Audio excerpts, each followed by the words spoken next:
Andhra Pradesh assembly budget సమావేశాలు సాఫీగా ముగిశాయి. 15 రోజుల పాటు జరిగిన సమావేశాల్లో ఏపీ ప్రభుత్వం 2026-27 రాష్ట్ర బడ్జెట్ ని ప్రవేశపెట్టింది. ఎమ్మెల్యేలు అడిగిన 122 ప్రశ్నలకి మంత్రులు సమాధానమిచ్చారు. ఈ సమావేశాల్లో 14 బిల్లులకి ఏపీ అసెంబ్లీ ఆమోదం తెలిపింది.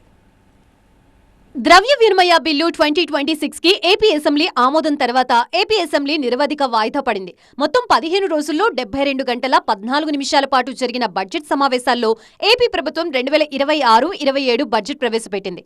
బడ్జెట్ పై గవర్నర్ ప్రసంగానికి ధన్యవాదాల తీర్మానం తర్వాత బడ్జెట్ లో వివిధ పద్దులపై చర్చ జరిగింది. ఈసారి సమావేశాల్లో 14 బిల్లుల్ని ఆమోదించారు. సభ్యులు అడిగిన 122 ప్రశ్నలకి మంత్రులు సమాధానాలిచ్చారు. అసెంబ్లీ సమావేశాల మొదటి రోజు గవర్నర్ ప్రసంగం సందర్భంగా సభకు వచ్చిన జగన్, వైసీపీ ఎమ్మెల్యేలు తమకి ప్రతిపక్ష హోదా ఇవ్వడం లేదని, తర్వాత సభకి హాజరు కాలేదు. జగన్ అసెంబ్లీకి రాకుండా ప్రతిపక్ష హోదా కోసం బెదిరిస్తున్నారని, ప్రతిపక్ష హోదా ఇవ్వాల్సింది ప్రజలు అన్నారు సీఎం చంద్రబాబు. 20 నెలల్లో 22 లక్షల కోట్ల పెట్టుబడులు రాష్ట్రానికి వచ్చాయని, ఈ పరిశ్రమల ద్వారా 23 లక్షల ఉద్యోగాలొస్తాయన్నారు. రాష్ట్రానికి పెట్టుబడులు రాకుండా జగన్ పారిశ్రామికవేత్తల్ని భయపెడుతున్నారని చంద్రబాబు ఆరోపించారు. ప్రతిపక్ష హోదా ఇస్తేనే వస్తామని కండిషన్ పెట్టారు.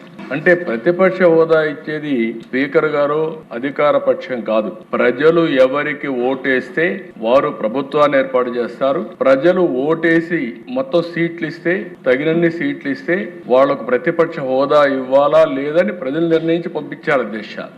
ఏడాదిన్నరగా ఏపీ రాజకీయాల్లో హాట్ టాపిక్ గా మారిన శ్రీవారి లడ్డూ ప్రసాదం కల్తీ అంశంపై అసెంబ్లీలో స్వల్పకాలిక చర్చ జరిగింది. వైసీపీ నేతలు లడ్డూ కల్తీకి పాల్పడి క్షమాపణలు చెప్పకుండా మండల్లో రాద్ధాంతం చేస్తున్నారని అన్నారు సీఎం చంద్రబాబు. మరోవైపు అసెంబ్లీకి రాకుండా బయట కాపు ఏకీకరణకి వైసీపీ ప్రయత్నాలు చేస్తోంది. అంబటి రాంబాబు ఇంటిపై దాడి ఎపిసోడ్ ని వైసీపీ అస్త్రంగా మార్చుకుంది. అయితే శాసనసభ వేదికగా డిప్యూటీ సీఎం పవన్ కళ్యాణ్ మరోసారి కూటమి ఐక్యతా రాగం వినిపించారు. కులం పేరుతో రాజకీయం చేయాలని వైసీపీ ప్రయత్నిస్తోందని, రాష్ట్ర అభివృద్ధి కోసం 15 ఏళ్ల పాటు కూటమి ఐక్యంగా ఉండాలన్నారు. అసెంబ్లీ బడ్జెట్ సమావేశాల్ని వీక్షించడానికి స్కూల్ విద్యార్థుల్ని కూడా అనుమతించారు. 15 రోజుల పాటు జరిగిన బడ్జెట్ సమావేశాల్లో 3 రోజుల పాటు ప్రజాప్రతినిధులకి క్రీడా పోటీలు కూడా నిర్వహించారు.